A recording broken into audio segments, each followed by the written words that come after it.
আচ্ছা, আমাদের আগের যে ক্লাসে আমরা আগের কারক সম্পর্কে একটু প্রাথমিক ধারণাটা আমরা দিয়েছিলাম।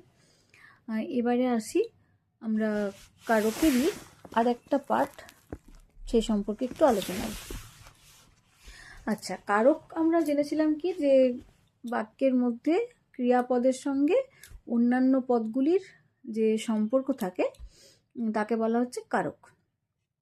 এবারে আমরা একটু অন্য রকমের একটা জিনিস দেখব, যেটা হচ্ছে অকারক, মানে যেটা কারক নয়।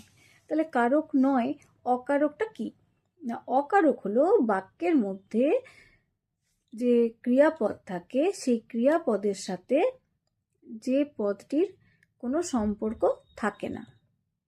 তাহলে বাক্যের মধ্যে আমরা যে পদগুলো পাচ্ছি তার মধ্যে ক্রিয়াপদের সঙ্গে যে পদটির কোনো রকম কোনো সম্পর্ক থাকে না, সেটাকে আমরা কি বলছি? অকারক পদ।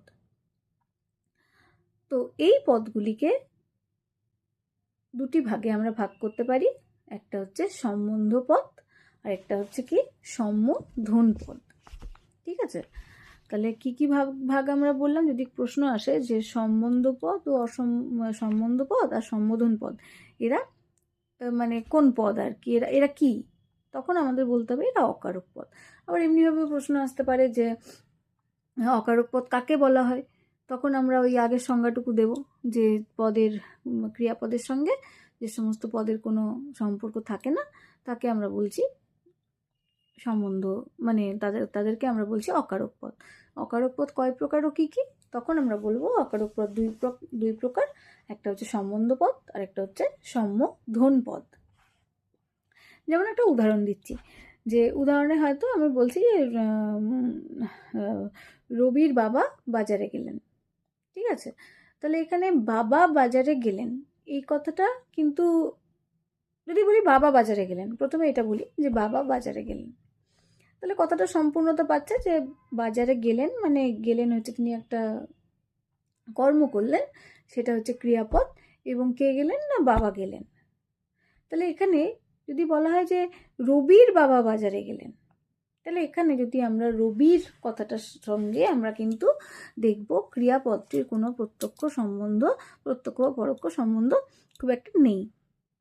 মানে যদি আমাদের প্রশ্নটা এটা হয় যে কে বাজারে গেলেন, তাহলে তো রবি বাজারে যায়নি, রবির বাবা গেছে। তাহলে রবির সাথে কিন্তু গেলেনের কোনো সম্পর্ক থাকছে না। তাহলে ক্রিয়াপদের সঙ্গে যে পদটির অর্থাৎ রবি পদটির কোনো রকম কোনো সম্পর্ক থাকছে না। তাহলে ওই রবির বাবার যে কথাটা হলো, সেই রবির বাবার মধ্যে রবির কথাটিকে যদি আমি আন্ডারলাইন করি এবং বলি যে এটি কি পদ, তখন বলতে হবে এটি অকারক পদ। এই উদাহরণটা একটা যেমন হলো। হ্যাঁ, যদি আমি আরও কিছু কিছু উদাহরণ দিই, যে যেমন যদি বলি যে বইটা আমার পড়া নেই। ঠিক আছে, এক্ষেত্রে আমি কি বলবো? যে বইটা আমার পড়া নেই। তাহলে বইটা পড়া নেই এই কথাটাই আসল। এবার সেটা আমারও হতে পারে, তোমারও হতে পারে, বা অন্য কারোর হতে পারে। তার মানে পড়া নেই বইটা, এইটার সাথে কিন্তু বইটা আমার পড়া নেই সাথে কিন্তু আমার এই কথাটার খুব একটা মানে পড়া নেই সঙ্গে কিন্তু সংযোগ নেই। তাহলে এক্ষেত্রেও কিন্তু আমি বলতে পারি আমার কথাটি এখানে অকারক পদ। আমি আরো যদি উদাহরণ দিই, যে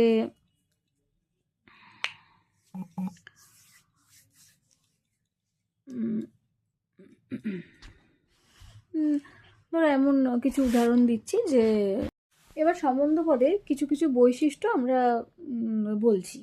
সেটা কি? এক নম্বর হিসেবে আমরা যদি ধরতে পারি সম্বন্ধ পদে বাক্যের সমাপিকা ক্রিয়ার সঙ্গে কোনো সম্পর্ক থাকে না।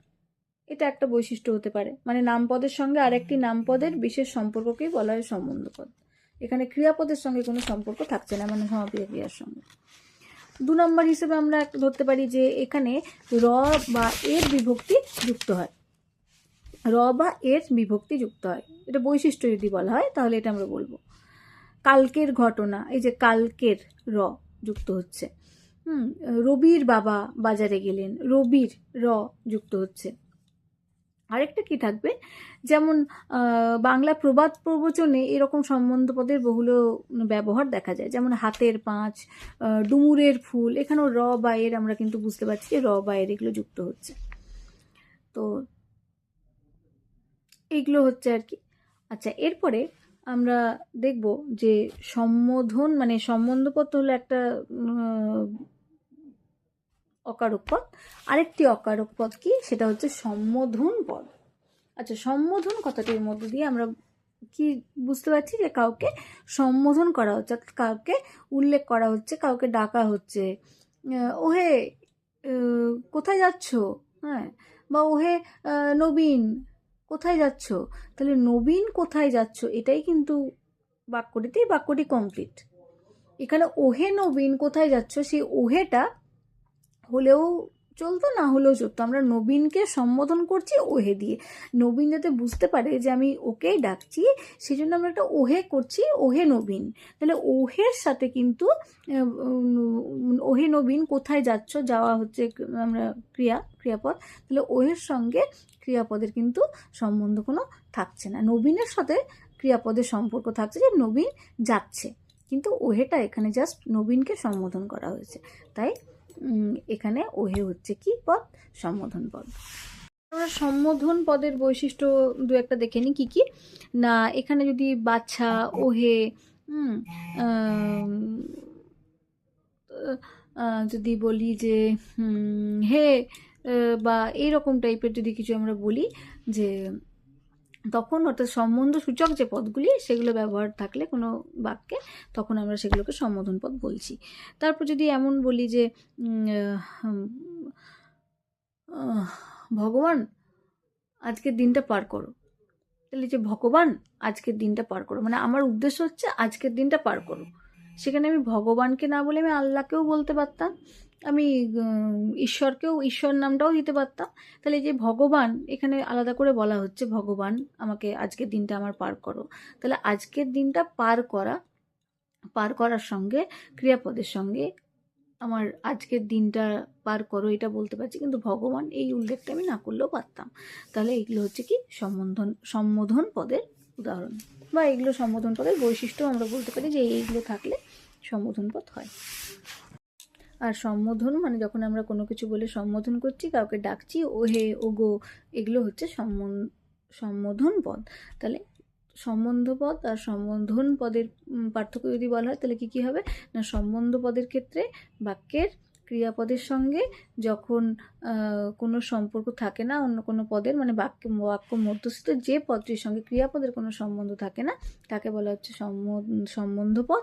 আর সম্বোধন পদে বাক্যের কিন্তু কোনো পদের সঙ্গেই কোনো সম্পর্ক থাকে না, শুধু ক্রিয়াপদের সঙ্গে বলে নয়, যেটা সম্বন্ধ পদের ক্ষেত্রে শুধু ক্রিয়াপদের সঙ্গে সম্পর্ক থাকে না যে পদের, তাকে বলা হচ্ছে সম্বন্ধ পদ। কিন্তু সম্বোধন পদের ক্ষেত্রে কিন্তু বাক্যের ক্রিয়াপদ ছাড়া অন্যান্য পদগুলির সঙ্গেও কোনো সম্বন্ধ থাকে না, সেইটা হচ্ছে কি সম্বোধন পদ, শুধু সম্বোধন করে তাকে ডাকা হচ্ছে, এটুকুই। তাহলে আমরা আজকের দিনে জানলাম যে আগের দিনে আমরা কারক কাকে বলে জেনেছিলাম, আজকে আমরা অকারক কাকে বলে জানলাম, যে এবং অকারক পদ কয় প্রকার জানলাম, কি জানলাম। ঠিক আছে, মনে রাখার জন্য আমি এটা একটু বেশি করে বিশ্লেষণ করলাম, যেন কোনো ভুল না হয়।